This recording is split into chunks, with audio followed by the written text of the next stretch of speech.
कल discussion start की थी अपने नेक्स्ट चैप्टर पे, लास्ट चैप्टर पे, फाइनेंशियल रिस्क मैनेजमेंट के ऊपर।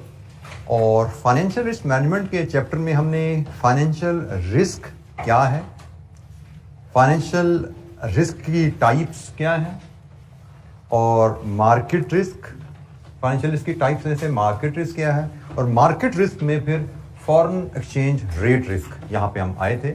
फाइनेंशियल रिस्क से मार्केट रिस्क से foreign exchange rate risk, which is one type of market risk. हम फॉरेन एक्सचेंज रेट रिस्क पे आए, हमने आइडेंटिफाई किया फॉरेन एक्सचेंज रेट रिस्क है क्या। और बिफोर हमने कहा जिससे पहले कि हम रिस्क की डिटेल में जाएं और रिस्क मैनेजमेंट के टूल्स डिस्कस करें, हम फॉरेन एक्सचेंज रेट का मतलब थोड़ा समझ लें और फॉरेन एक्सचेंज बाय करना, सेल करना, इन ट्रांजैक्शंस को थोड़ा कैलकुलेट करना सीख लें। तो उसमें हमने फॉरेन एक्सचेंज रेट की जब बात की तो हमने कहा फॉरेन एक्सचेंज रेट की दो कोटेशन सिस्टम होते हैं। एक डायरेक्ट कोट, जैसे कि पाकिस्तान में चलता है, units of local currency are equated with one unit of foreign currency.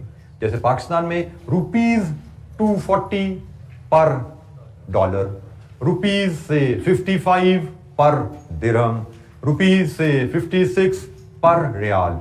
कितने यूनिट्स ऑफ रुपीज एक फॉरेन करेंसी यूनिट के बराबर हैं? This is called local direct quote. लेकिन there are some countries like in England, वहां पे indirect coat चलता है। इनडायरेक्ट कोट में आप अदरवाइज कोट करते हैं कितने यूनिट्स फॉरेन करेंसी के एक लोकल करेंसी के बराबर हैं। जैसे इंग्लैंड में कोट होता है रेट डॉलर पर पाउंड। अब वहां पे dollar is the foreign currency, pound is the home currency, तो कितने डॉलर एक पाउंड के बराबर हैं, यह है जी इनडायरेक्ट कोट।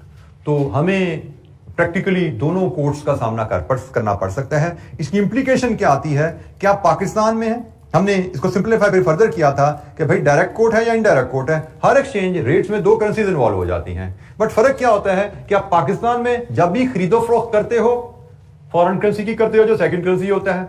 इंग्लैंड में भी जब भी खरीदो फरोख्त करोगे फॉरेन करेंसी की करोगे, लेकिन वो फर्स्ट करेंसी होती है। सो सेकंड करेंसी की खरीदो फरोख्त करनी हो तो how to identify buying rate, how to identify selling rate and how to convert second currency. First currency की खरीदो फरोख्त करनी हो तो बाय, सेल और कन्वर्जन किस रेट पे किया जाता है, कैसे किया जाता है, ये टेबल आपसे शेयर किया गया था और इसके हिसाब से हमने कुछ एक्टिविटीज भी परफॉर्म की थी। डायरेक्ट कोट, इनडायरेक्ट कोट का मतलब पता होना चाहिए आपको।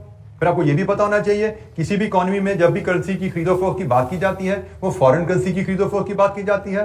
पाकिस्तान में फॉरेन करेंसी सेकंड है, इंग्लैंड में फॉरेन करेंसी फर्स्ट है। हमें जब भी सवाल आएगा हमें देखना पड़ेगा कि भाई हमारे एक्सचेंज रेट में फॉरेन करेंसी कहां पे है, पहले नंबर पे है, दूसरे नंबर पे है। उसके हिसाब से हमें बाइंग सेलिंग के लिए रेट सिलेक्ट करना पड़ा करेंगे, ज़रब तकसीम का फैसला करना पड़ेगा। हमने बाइंग सेलिंग की ट्रांजैक्शंस की कुछ एक्सरसाइजेस की थी और इसके बाद हमने बात शुरू करनी है अब रिस्क मैनेजमेंट के ऊपर कि भाई फॉरेन एक्सचेंज रिस्क है क्या, वो हमने समझ लिया। फॉरेन एक्सचेंज रेट्स क्या होते हैं, बाइंग और सेलिंग कैसे की जाती है फॉरेन करेंसी की, वो हमने देख ली।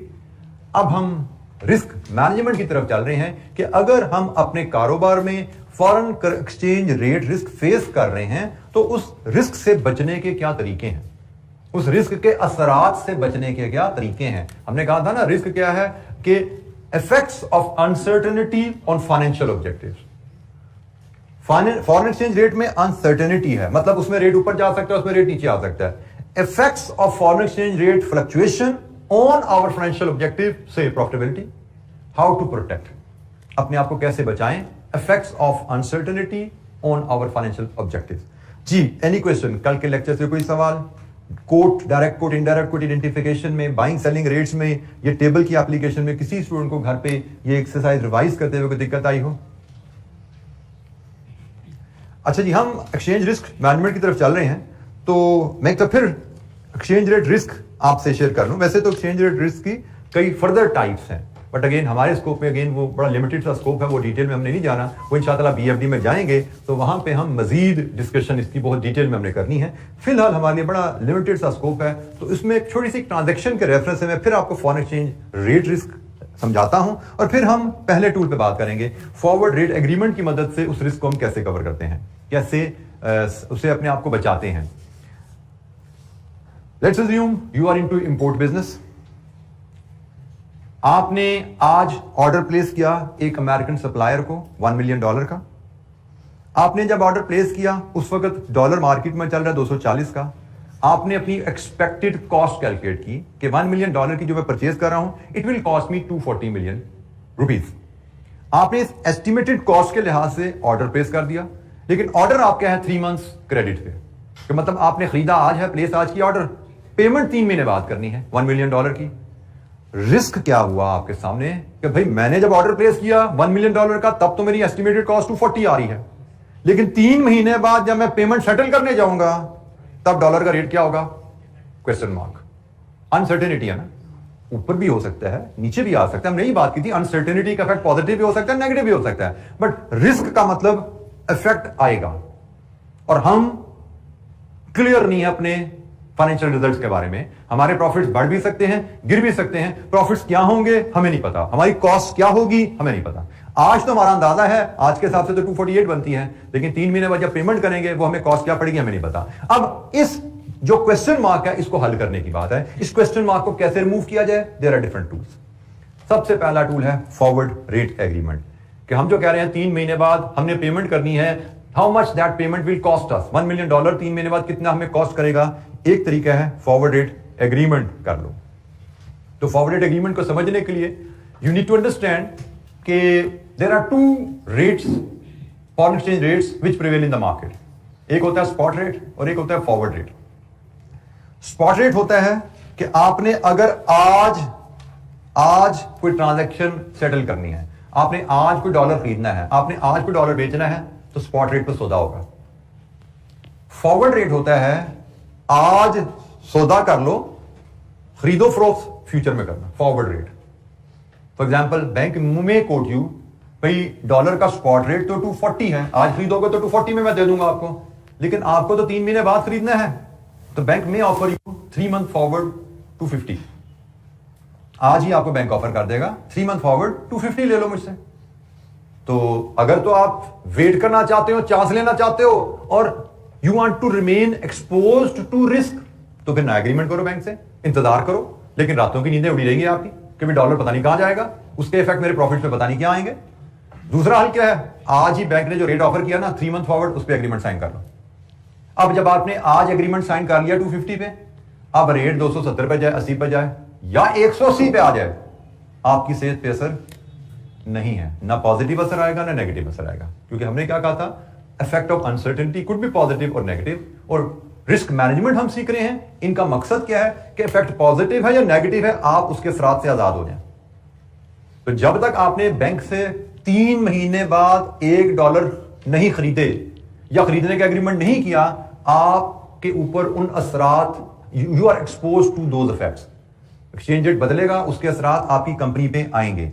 लेकिन अगर आप आज एग्रीमेंट साइन कर लेते हो कि 3 महीने बाद आप किस रेट पे बैंक से डॉलर खरीदोगे, 3 मंथ फॉरवर्ड रेट पे आज एग्रीमेंट साइन कर लेते हो, तो फिर आप डॉलर के उतार चढ़ाव के असरात से आजाद हैं। डॉलर ऊपर जाए, डॉलर नीचे जाए, आपका एग्रीमेंट हो चुका है बैंक से। आपको बैंक ने 250 रुपए रेट ऑफर कर दिया, जिसपे आपने साइन कर दिया। अब आपने 3 महीने बाद बैंक को 250 मिलियन देना है और उससे $1 मिलियन ले लेना है। आपके ऊपर मार्केट में डॉलर के उतार चढ़ाव का कोई असर नहीं आएगा। तो यह है जनाब कहानी स्पॉट रेट और फॉरवर्ड रेट की। हम फॉरवर्ड रेट एग्रीमेंट की मदद से अपने आप को फॉरेन एक्सचेंज रेट की फ्लक्चुएशन के असरात से बचा सकते हैं। हमने फॉरेन एक्सचेंज में कोई आज ट्रांजैक्शन एंटर हुए हम, और जिसने सेटलमेंट फ्यूचर में होनी है, हमें उस सेटलमेंट पर रेट बदल ना जाए, ये डर है। हल क्या है? बैंक के पास जाओ, बैंक से आज एग्रीमेंट कर लो, FRA पे, फॉरवर्ड रेट एग्रीमेंट पे, फॉरवर्ड रेट पे एग्रीमेंट कर लो, और फॉरवर्ड रेट हमें 3 मंथ फॉरवर्ड भी मिलेगा, 6 मंथ फॉरवर्ड भी मिलेगा, 1 मंथ फॉरवर्ड भी मिलेगा। जो हमें जरूरत है बैंक से जाके वो फॉरवर्ड रेट हम डिमांड कर सकते हैं। Bank will offer us and we can sign the agreement today for buying और selling of foreign currency in future. एक छोटी सी इलस्ट्रेशन है जिस पे सिंपल इलस्ट्रेशन को देखते हैं। इस एरिया में हमें एक चैलेंज भी रहेगा कि हमें फास्ट पेपर क्वेश्चन जरा कम अवेलेबल होंगे। हम कोशिश करेंगे एग्जाम्पल इलस्ट्रेशन की डिस्कशन के थ्रू इन चीजों को बिल्ड करें। इलस्ट्रेशन नंबर 1 हमारे पास आ रही है जी पेज नंबर 224 पे। पेज 224, ये इलस्ट्रेशन 1 है जी। A Pakistani company has the following exposure to foreign currency. अब payment of $5 lakh due in 3 months, शायद कुछ इंपोर्ट की है जिसके अगेंस्ट $5 लाख की पेमेंट करनी है 3 महीने बाद। और receipt of 100 million yen in 4 month, कुछ हमने एक्सपोर्ट भी की है जिसके अगेंस्ट हमें 100 मिलियन येन आने हैं 4 महीने बाद। इट इज 1 सितंबर and the spot and forward rates are rupees per dollar, ये स्पॉट रेट है जी, रुपीज पर येन का स्पॉट रेट है। फिर फॉरवर्ड रेट्स अवेलेबल है, rupees dollar 3 month forward, rupees dollar 4 month forward, rupees yen 3 month forward, rupees yen 4 month forward. Required illustrate how Pakistani company should hedge its exposure using forward rate agreement। दोनों transaction को forward agreement से कैसे hedge का मतलब होता है अपने आप को बचाना, hedge का मतलब बाड़ लगाना, बाड़ इज यूज फॉर प्रोटेक्शन, ठीक है। तो कंपनी अपने आप को कैसे बचा सकती है FRA के थ्रू इस रिस्क से। रिस्क क्या है? फ्यूचर में रेट बदल ना जाए कहीं। अच्छा जी, पहले हम इस ट्रांजैक्शन की बात करें, पेमेंट करनी है। आज हमने इंपोर्ट की $5 लाख की, पेमेंट हमें 3 महीने बाद करनी है। हमें रिस्क है क्या? 3 महीने बाद हमें $5 लाख खरीदने हैं। 3 महीने तक अगर हम इंतजार करेंगे तो डॉलर का रेट पता नहीं कहां चला जाएगा। This is the question mark कि डॉलर का रेट बदलेगा, एज अ रिजल्ट $5 लाख की हमें कॉस्ट क्या पड़ेगी? Question mark. ये है risk, question mark is a risk कि भाई ऊपर जाए नीचे जाए हमें नहीं पता। फॉरवर्ड रेट एग्रीमेंट हमें क्या अपॉर्चुनिटी देता है? 3 महीने बाद डॉलर खरीद रहे हैं, फॉरवर्ड रेट अवेलेबल है 3 मंथ के, तो एग्रीमेंट कर लो, ठीक है। तो हमने कहा जी इलस्ट्रेशन 1 के तहत हम क्या करेंगे, हम illustration number 1, transaction number 1, FRA to buy $5 lakh in 3 months forward. अगर हम एग्रीमेंट कर लें तो हमारा रिस्क खत्म हो जाएगा। और एग्रीमेंट करने के लिए हमें रेट कौन सा लेना है? Buy sell convert, second currency buy high low multiply low high divide. अच्छा जी, अब हमने पहली बात 3 मंथ फॉरवर्ड पे जाना है। हमें 4 मंथ फॉरवर्ड भी अवेलेबल है रुपीज डॉलर का, हमें 3 मंथ फॉरवर्ड भी अवेलेबल है। हमें चूंकि 3 महीने बाद पेमेंट करनी है, हम 3 मंथ फॉरवर्ड पे जाएंगे। हमने डॉलर बाय करने हैं, डॉलर सेकंड करेंसी है, second currency we buy high and we multiply. 3 month forward में हाई रेट क्या है? 170.90। अगर हम एग्रीमेंट कर लें 170.90 पे, तो हमारी ट्रांजैक्शन हमें पता है, रुपीज इन मिलियन में बता दो, 85.45 मिलियन। ये जी हमारी ट्रांजैक्शन। अगर हम आज FRA टू बाय करें 5 लाख 3 महीने में, इस रेट पे एग्रीमेंट हो जाएगा। और इस रेट पे एग्रीमेंट का मतलब हमें ट्रांजैक्शन की कॉस्ट पता लगी कि हमें 3 महीने बाद बैंक को इतने रुपए देने हैं, हमें $5 लाख मिल जाएंगे। अब रिस्क खत्म हो गया। The moment we sign this agreement there is no risk, मतलब अब डॉलर के उतार चढ़ाव का हमारे प्रॉफिट्स पे कोई असर नहीं आने वाला, क्योंकि हमारे प्रॉफिट्स अब इस फिगर पे लॉक हो चुके हैं। This is FRA। दूसरी ट्रांजैक्शन, 4 महीने बाद 100 मिलियन येन रिसीव होने हैं। हमने एक्सपोर्ट किया है, हमें 100 मिलियन फॉरेन करेंसी रिसीव होनी है। तो 4 महीने बाद हमें रिसीव होनी है, तो हमने तो फॉरेन करेंसी बेचनी होती है ना। हम फॉरेन करेंसी तो अपने पास नहीं रखते, हमने अपने सप्लायर की पेमेंटें, अपने एम्प्लॉइज की सैलरी, अपनी फैक्ट्री का रेंट रुपीज में देने होते हैं, तो हम फॉरेन करेंसी बेचते हैं। तो हमें डर क्या है कि 4 महीने बाद जब फॉरेन करेंसी आएगी, रेट पता नहीं क्या होगा। हल क्या है? 4 मंथ फॉरवर्ड अवेलेबल है, हमें येन में 4 मंथ फॉरवर्ड अवेलेबल है। तो हम FRA to sell 100 million yen in 4 month forward कर लेते हैं। तो हमने yen is the second currency बेचनी है लो रेट पे, मल्टीप्लाई 4 मंथ फॉरवर्ड में लो रेट क्या है? 1.73, as a result rupees 173 million. हमने आज एग्रीमेंट कर लिया, और आज एग्रीमेंट के नतीजे में हमारी ये प्रोसीड्स लॉक हो गई कि हमने 4 महीने, बैंक जब कस्टमर से 100 मिलियन आएंगे 4 महीने बाद, बैंक के हवाले करेंगे और बैंक से 173 मिलियन रुपीस वसूल कर लेंगे, ठीक है। तो ये हमारा फॉरवर्ड रेट एग्रीमेंट की कहानी है कि अगर हमें फॉरवर्ड रेट्स अवेलेबल हैं तो हम अपने फॉरेन करेंसी रिसीवेबल्स और फॉरेन करेंसी पेएबल्स को FRA के थ्रू लॉक कर सकते हैं, क्योंकि हमें रिस्क यही होता है ना कि हमारे फॉरेन करेंसी रिसीवेबल और हमारे फॉरेन करेंसी पेएबल की वैल्यू बदल जाएगी एक्सचेंज रेट बदलने से। फॉरवर्ड रेट्स अवेलेबल हैं, हम आज एग्रीमेंट साइन करके उस वैल्यू को लॉक कर लेते हैं। जी बेटा। सर, हम अपना रिस्क बैंक को ट्रांसफर कर रहे हैं? हम अपना रिस्क क्या बैंक को ट्रांसफर कर रहे हैं? The answer is no, bank never takes risk.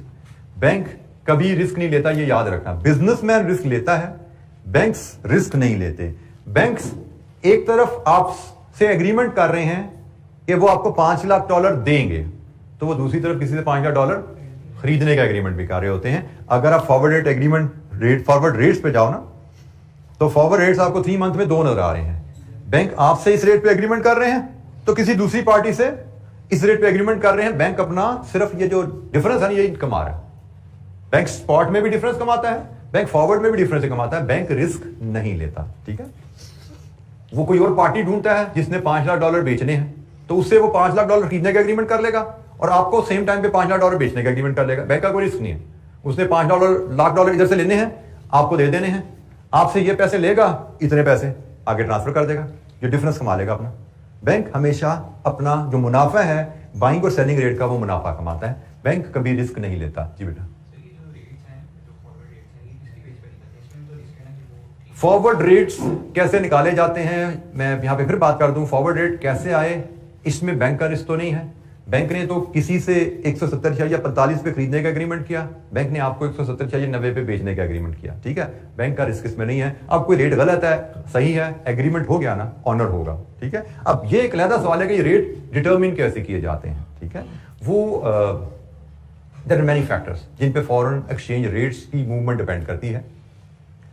मैं 2 फैक्टर्स आपसे शेयर कर लेता हूं, बाकी बीएफडी में जाएंगे, उस पर बात होगी। इवन इनकी कैलकुलेशन भी हमारे स्कोप में आ जाती है। फॉरवर्ड रेट की एस्टिमेशन, फोरकास्टिंग, वो भी हमारे स्कोप में आती है, लेकिन बीएफडी में। फिलहाल मैं आपको सिर्फ ये बता देता हूं कि 2 कंट्रीज के दरमियान गोइंग फॉरवर्ड एक्सचेंज रेट कैसे मूव करेंगे। फॉर एग्जाम्पल, पाकिस्तान का और अमेरिका का एक्सचेंज रेट रूपी डॉलर गोइंग फॉरवर्ड किस डायरेक्शन में मूव करेगा।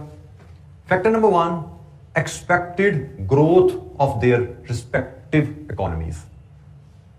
पाकिस्तान की इकोनॉमी किस रेट से ग्रो करती नजर आ रही है, एक्सपेक्टेड क्या है इसमें ग्रोथ, से इट इज 5%। अमेरिका की इकोनॉमी की एक्सपेक्टेड ग्रोथ क्या है, से इट इज 7%। जिस कंट्री की इकोनॉमी ज्यादा ग्रो करती है उस कंट्री की करेंसी स्ट्रांग होती है। So Pakistan versus America, American economy is expected to grow faster, so American dollar expected to grow stronger against Pakistani rupee. This is one factor forecast किया जाता है। Another factor, inflation.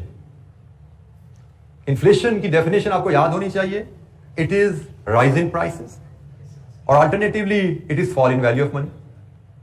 अब पाकिस्तान में इन्फ्लेशन 15% है, America में inflation 6% है, तो पाकिस्तानी करेंसी की वैल्यू 15% सालाना से गिर रही है, अमेरिका की वैल्यू भी गिर रही है बट वो 6% सालाना से गिर रही है। तो इन रिलेशन टू डॉलर रूपी, डॉलर विल गेट स्ट्रॉन्गर। तो गिर दोनों ही रहे हैं, लेकिन एक ज्यादा गिर रहा है, कम गिर रहा है, तो फासला बढ़ता जा रहा है। मुझे भी याद है कुछ साल पहले, बड़ी एक तो अमेरिका पे काफी पुरानी बात है, मैं बीएफडी की क्लास ले रहा था, उसके सारी पता इस कैफ लेवल पे रिस्क मैनेजमेंट नहीं होता था, तो बड़ी ह्यू एंड क्राई मची थी दुनिया में। अमेरिका की इकॉनमी तबाह हो गई, अमेरिका की इकॉनमी पता नहीं वहां पे क्रेडिट क्रंच का बबल फटा था, जिसके से बहुत बुरे वहां पे इश्यूज आ गए थे। बैंक्स डिफॉल्ट हो रहे थे, गवर्नमेंट को सपोर्ट देनी पड़ती थी। 15-18 साल पुरानी बात है। तो इसी तरह बीएफडी की क्लास में था, यही बात हुई कि मैंने जैसे आपको कहा एक्सपेक्टेड स्टेट ऑफ इकोनॉमी, किसी बच्चे ने कहा अमेरिकन इकोनॉमी तो तबाह हो जा रही है, हम रोज अखबार में पढ़ रहे हैं, टीवी पे आ रहा है, फिर भी डॉलर महंगा हो रहा है। तो मैंने कहा भाई इससे अंदाजा लगा लो पाकिस्तानी इकोनॉमी के साथ क्या हो रहा है, ठीक है ना। वो अगर तबाह हो रही है, इसके बावजूद डॉलर महंगा हो रहा है, तो इसका मतलब पाकिस्तानी इकोनॉमी उससे भी ज्यादा रेट से नीचे जा रही है। Expected rate of growth in economy, that determines going forward आपके 2 करेंसीज के रेट कैसे चलेंगे। 2 करेंसीज की इकोनॉमीज कंपेयर कर लो, 2 करेंसीज की इन्फ्लेशन कंपेयर कर लो, आपको आइडिया हो जाता है। कैलकुलेशन बाद में करेंगे हम, ये फॉरवर्ड रेट कैसे कैलकुलेट किया जाता है। जी, एनी क्वेश्चन, कोई सवाल। फॉरवर्ड रेट की एक बेसिक सी एक्टिविटी हमने देखी। अच्छा जी, एक स्टेप थोड़ा और आगे चलते हैं। हमें इस इलस्ट्रेशन में तो स्पॉट रेट और फॉरवर्ड रेट दे दिए गए थे। फॉरवर्ड रेट के बारे में कहा जाता है कि forward rates are quoted at either discount और premium. Forward rates are set to be quoted at premium when foreign currency is expected to get stronger. Forward rates are set to be quoted at discount when foreign currency is expected to get weak. जैसे मैं इसी example पे ले आऊं, आप इस data को पढ़ते हो स्पॉट को फॉरवर्ड से कंपेयर कर रहे हो तो आपको क्या नजर आ रहा है? डॉलर महंगा हो रहा है या सस्ता हो रहा है? डॉलर महंगा हो रहा है। डॉलर महंगा हो रहा है तो हम कहते हैं जी, इस केस को हम कहते हैं dollar is coated at premium. Dollar is coated at premium in forward. अगर फॉरेन करेंसी महंगी हो रही है तो हम कहते हैं कि फॉरेन करेंसी प्रीमियम पे कोट हो रही है फॉरवर्ड में, एंड वाइस वर्सा। अगर यही रेट हमें दिया जाता 169.90 और से 170.10, अगर हमें इस स्पॉट के मुकाबले में फॉरवर्ड रेट ये दिया जाता तो हमें लग रहा है भी 3 महीने में डॉलर तो सस्ता होता नजर आ रहा है, तो हम कहते हैं dollar is coated at discount in forward market. Dollar forward market में डिस्काउंट पे कोट हो रहा है। तो फॉरेन करेंसी स्ट्रांग होने की उम्मीद है तो फॉरेन करेंसी फॉरवर्ड में प्रीमियम पे कोट होगी। फॉरेन करेंसी वीक होने की उम्मीद है तो फॉरेन करेंसी फॉरवर्ड में डिस्काउंट पे कोट होगी। अच्छा, यहां पे बाज का एग्जामिनर करता क्या है कि हमें फॉरवर्ड रेट नहीं देता, हमें बता देता है ये स्पॉट है और 3 मंथ प्रीमियम, 3 मंथ डिस्काउंट, हमें प्रीमियम या डिस्काउंट दे देता है। तो फिर हमें फॉरवर्ड रेट एक स्टेप से निकालना पड़ता है। Spot rate adjusted for premium और डिस्काउंट, फॉरवर्ड रेट आता है, फिर एग्रीमेंट होगा। ठीक है, अगर तो फॉरवर्ड अवेलेबल है, डायरेक्ट एग्रीमेंट हमने लिख दिया था। अगर स्पॉट के साथ प्रीमियम या डिस्काउंट अवेलेबल है तो पहले एक स्टेप आएगा, फॉरवर्ड रेट डिटरमिन करो, फिर एग्रीमेंट करो। ठीक हो? और अब इसमें एक और थोड़ा सा क्या आ जाता है, कभी कोटेशन डायरेक्ट है या इनडायरेक्ट है। पाकिस्तान में तो डायरेक्ट कोट थी ना, इसलिए आपने बड़ी आसानी से गेज कर दिया कि प्रीमियम ऐड कर दोगे, डिस्काउंट लेस कर दोगे। लेकिन इनडायरेक्ट कोट होगी तो उलट, प्रीमियम लेस होगा, डिस्काउंट ऐड होगा। तो डायरेक्ट इनडायरेक्ट कोट की पहचान बड़ी जरूरी रहेगी। आपको सवाल दिया जाएगा, आप उसको पहले गेज करोगे कि भाई मैं किस मुल्क के लिए काम कर रहा हूं और मेरी करेंसी जो है वो फर्स्ट है या सेकंड है, उससे आप गेज करते हो। आप डायरेक्ट कोट में डील कर रहे हो, डायरेक्ट में डील कर रहे हो, and this is the rule. Direct quote में जैसे आपने बड़ी आसानी से गेज कर लिया, प्रीमियम ऐड होता है, डिस्काउंट लेस होता है। तो इनडायरेक्ट कोट में बड़ा आसान है, इसको भी याद रखना कि उलट हो जाएगा भाई। जैसे वहां पे था ना हाई का लो, लो का हाई, मल्टीप्लाई का डिवाइड हो गया, तो यहां पे भी वही कहानी है। पाकिस्तानी सिस्टम याद रखो, आसान है याद रखना, जो डायरेक्ट सिस्टम है। इनडायरेक्ट है तो उलट हो जाएगा। मतलब इसमें मुझे लगता है हमें कोई बहुत बर्डन नहीं दिमाग पे आता याद करने में, जिस तरह हमें बाइंग सेलिंग में सेकंड करेंसी का कोई बर्डन नहीं आता। सिर्फ याद रख लो फर्स्ट करेंसी है तो उलट जाना है, बाइंग सेलिंग का रूल। फर्स्ट करेंसी है तो उलट जाना है, प्रीमियम डिस्काउंट का रूल। तो ये जिंदगी आपकी बड़ी आसान रह जाती है चीजों को याद रखना और अप्लाई करने में। अच्छा जी, अब हम छोटी सी एक्टिविटी डिस्काउंट प्रीमियम की करते हैं। ये एक्टिविटी 3 आपके पास है। अच्छा, इसमें थोड़ी सी किताब में टाइपो है, मैंने यहां पे ठीक की है। टाइपो बुक में आपको जरूरत रहेगी ये जी और ये ऐड कर लीजिए, ये आपके पास मिसिंग है। फिर हम इसको एलैबोरेट करते हैं। C is for cents and P for pence। ठीक है, C for cents, P for pence। अब हम इसमें मजीद बात करते हैं। हमें डिस्काउंट और प्रीमियम को एडजस्ट करके फॉरवर्ड रेट डिटरमिन करने की छोटी सी एक्टिविटी है। पहला केस, आप पाकिस्तान में बैठे हुए हैं और आपकी होम करेंसी रुपीज है। पाकिस्तान में बैठे हुए हैं, होम करेंसी रुपीज है और आपको एक्सचेंज रेट दिया गया है spot 180 rupees per dollar, 181 buying selling के हिसाब से। और आपको 3 मंथ डिस्काउंट बताया, 3 मंथ प्रीमियम बताया गया है, रुपीज 1.5, रुपीज 1.4। और हमसे कहा गया है 3 मंथ फॉरवर्ड रेट बताइए। तो हमने कहा जी फॉरवर्ड रेट होता है स्पॉट में प्रीमियम या डिस्काउंट एडजस्ट करके। अब स्पॉट में प्रीमियम या जस्ट प्रीमियम ऐड करना है या लेस करना है, दैट डिपेंड्स हमारी कोटेशन डायरेक्ट है या इनडायरेक्ट है। तो जनाब पाकिस्तान में है, होम करेंसी रुपीज है और होम करेंसी पहले आ रही है। होम करेंसी जहां पे पहले हो वो डायरेक्ट कोट होती है, तो ये डायरेक्ट कोट है। और ये प्रीमियम है तो डायरेक्ट कोट में प्रीमियम ऐड होता है।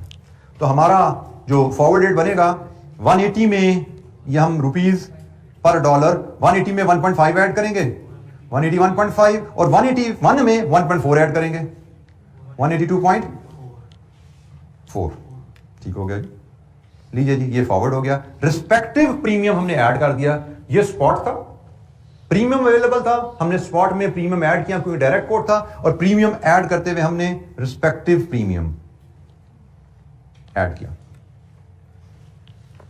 ये फॉरवर्ड रेट आ गया।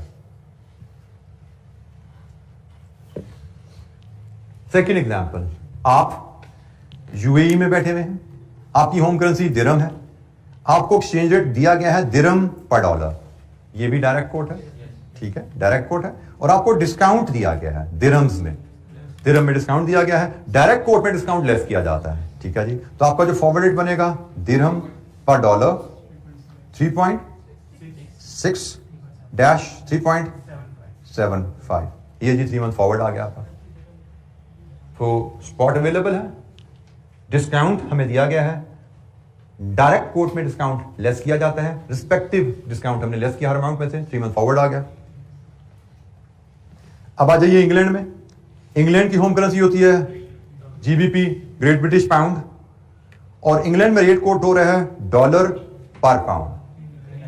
दिस इज इनडायरेक्ट कोट, क्योंकि होम करेंसी सेकंड आ गई, ठीक है जी, फॉरेन करेंसी पहले आ गई, होम करेंसी बाद में आ गई। दिस इज इनडायरेक्ट कोट, हमें दिया गया है 220 सेंट्स में डिस्काउंट, ठीक है, 220 सेंट में है, और प्राइस किस में है? डॉलर में। प्राइस ये है डॉलर 1.4525, डॉलर 1.4750, ये है सेंट्स। पहली बात, इनडायरेक्ट कोट में डिस्काउंट ऐड किए जाते हैं।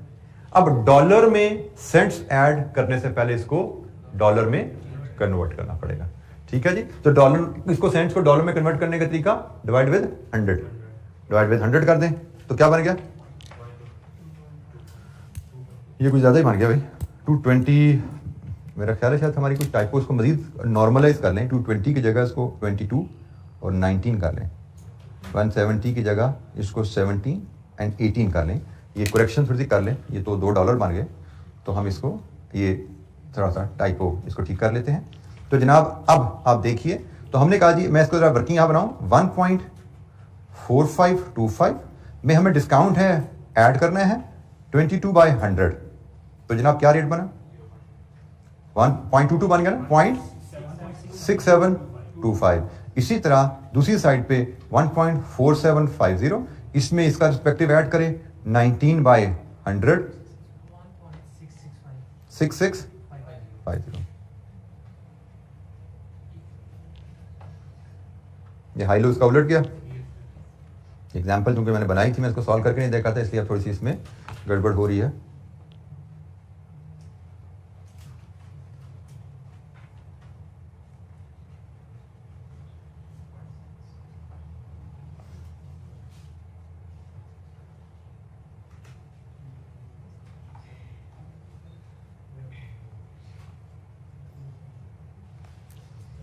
दरअसल फिलहाल हमारा वो स्कोप नहीं है, हमने इसको देख लीजिए एडजस्ट कैसे करना है। डिस्काउंट है तो डिस्काउंट हमने ऐड करना है, ये हमारे पास रेट्स आ जाते हैं। हाई लो बदल गया कोई बात नहीं, इससे मैटर नहीं करता, हमारे ये फॉरवर्ड रेट बन गए हैं, असूल में बदलना नहीं चाहता मैथमेटिकली, थोड़ी सी हमसे एरर हुई है क्वेश्चन सेट करने में, कोई इशू नहीं।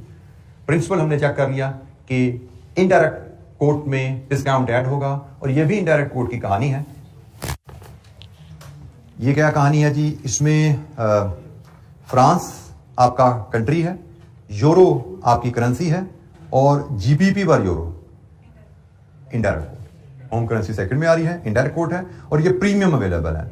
यहां पे ये पाउंड्स हैं और यहां पे ये पेंस हैं, इनको हमें एडजस्ट करना पड़ेगा। इनडायरेक्ट कोट में प्रीमियम लेस किया जाता है, तो 1.2130 माइनस 17/100, 043, और यहां पे 0 बिल्कुल ठीक है, 1.2275 माइनस 18/100,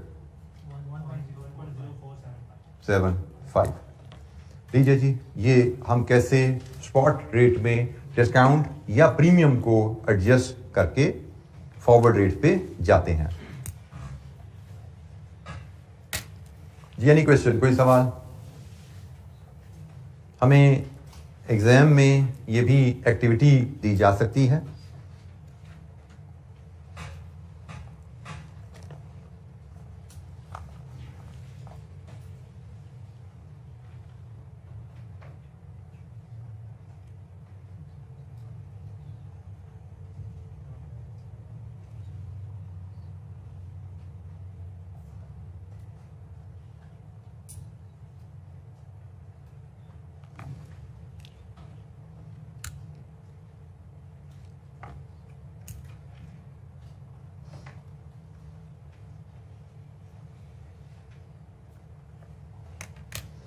अच्छा जी, एक छोटी सी इलस्ट्रेशन और देखते हैं एफआरए की रिवीजन की, before we move to the next tool. Illustration number 2।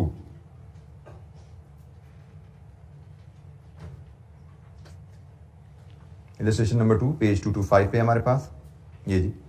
अच्छा जी, इसमें भी छोटी सी मैं करेक्शन आपको मार्क करवा दूं। इसको आप 2.4 ले लीजिए, इसको 2.31 ले लीजिए, ठीक है।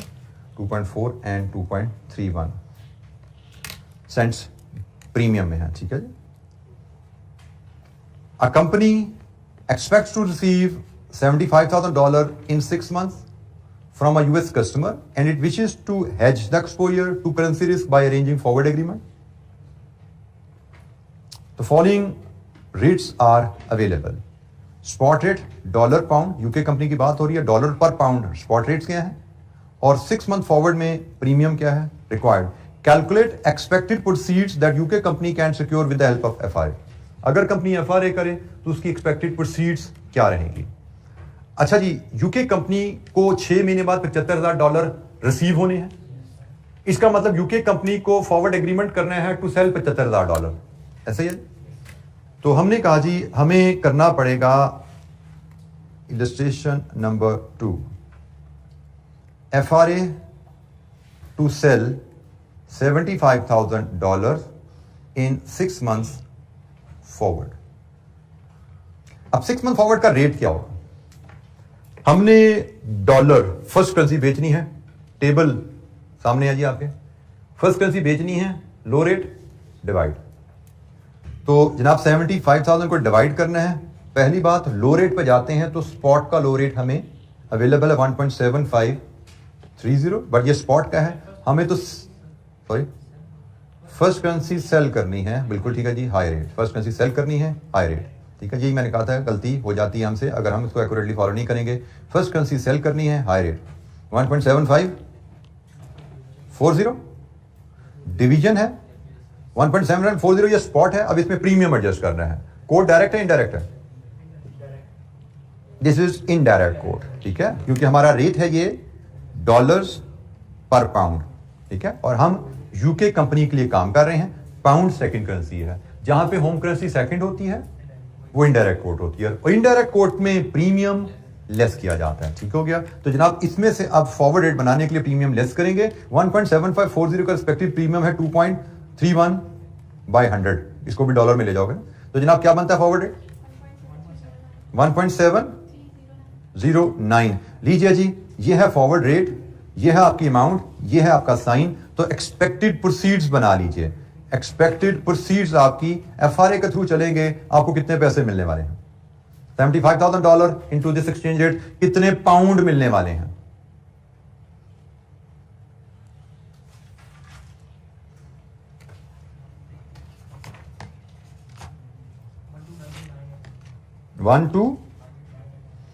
बेटा $75,000 डिवाइड विद 1.73 4,333 0.06 पाउंड्स। ये है जी हमारी एक्सपेक्टेड प्रोसीड्स। आज अगर हम 75,000 बेचने का एग्रीमेंट कर लें 6 मंथ फॉरवर्ड में, इस रेट पे हमें एग्रीमेंट मिलेगा और ये हमारी प्रोसीड्स आएंगे जी। एनी क्वेश्चन, कोई सवाल।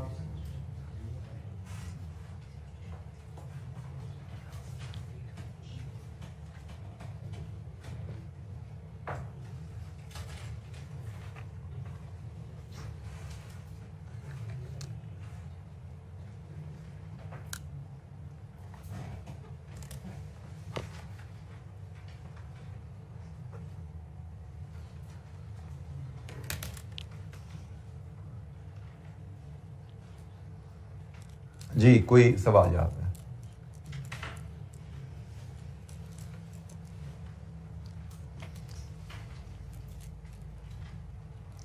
अच्छा यहाँ पे मैं थोड़ी सी एक मैं ओमिशन कर गया, मैं उसको ज़रा रेक्टिफाई कर लूँ। मैंने जो आपको सेंट्स पेंस में डिस्काउंट एडजस्टमेंट करवाई, ये बेसिकली ये चूँकि थोड़ा सा कैफ 6 की बुक में जो प्रेजेंटेशन है आई कैप ने फॉलो की, वो नॉर्मल प्रेजेंटेशन जो हम फॉलो करते हैं उससे डिफरेंट हो रहा है ये, इसलिए मुझे थोड़ी सी ये इसको पिक करने में गलती लगी मुझे।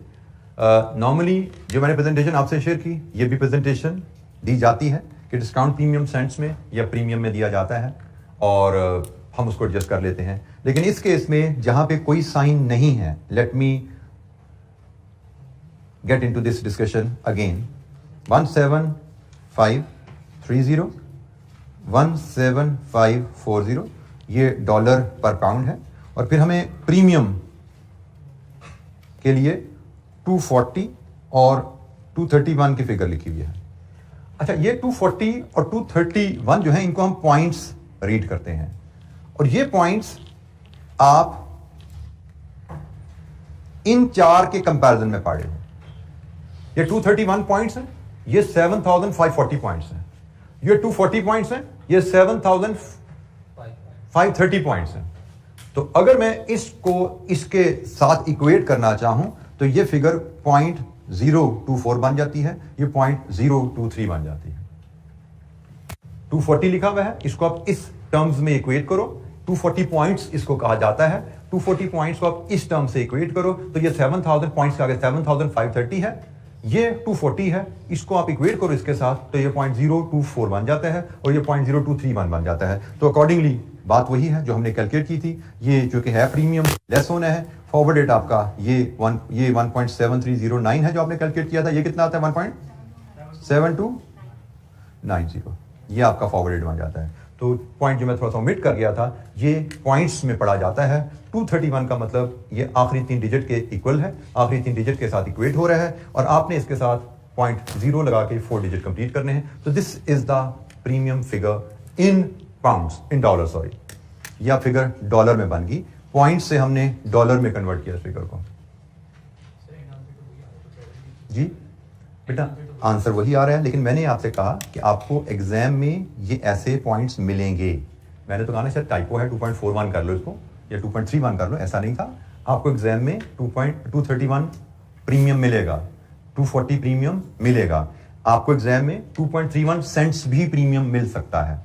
ठीक है, अगर सेंट्स मिल रहा है 100 से डिवाइड करके डॉलर में कन्वर्ट कर लो। अगर पॉइंट्स मिल रहे हैं, कोई सेंट्स का साइन साथ नहीं लगा हुआ, तो फिर आप इस तरह इसको 230 को इस फिगर में कन्वर्ट करके फिर एडजस्ट करेंगे। ये दोनों तरीकों से प्रेजेंटेशन हमें मिल सकती है। जी, मनी फॉरवर्ड रेट एग्रीमेंट पे हमारी बात हुई, कोई सवाल? फॉरवर्ड रेट एग्रीमेंट पे आगे भी हम मजीद इस पे क्वेश्चन आएंगे। एग्जामिनर क्वेश्चन भी हमें जो इस दफा आया स्प्रिंग 22 में, उसमें भी फॉरवर्ड रेट एग्रीमेंट की कैलकुलेशन हमसे की गई, but it is very simple. Forward rate agreement में इतनी सी लर्निंग है कि आपको बाइंग सेलिंग का टेबल अप्लाई करना आना चाहिए, आपको डिस्काउंट प्रीमियम की एडजस्टमेंट आनी चाहिए। डिस्काउंट प्रीमियम के एडजस्टमेंट में पॉइंट्स हैं, सेंट्स हैं, डॉलर्स हैं, किस तरह आपने एडजस्ट करना है, कब ऐड कब लेस करना है, इतना ही है फॉरवर्ड रेट एग्रीमेंट। ठीक है, कि हमने ये जैसे ये आप कह सकते हैं कि यही आपको एक एग्जामिनर क्वेश्चन है, ये आपको एग्जामिनर क्वेश्चन आपका 2 नंबर की वर्किंग जाएगी आपको एग्जाम में, यही डाटा दिया जाएगा इसी अंदाज में, इसके अलावा फॉरवर्ड में होता कुछ नहीं है, आपके स्कोप में कम से कम नहीं है। जैसे मैंने कहा एक एडिशनल एस्पेक्ट आता है कि ये प्रीमियम या डिस्काउंट कैलकुलेट कैसे करना है, वो हमारे स्कोप में नहीं है, वो BFD में पढ़ेंगे इंशाल्लाह जाके। जी, एनी क्वेश्चन, कोई सवाल?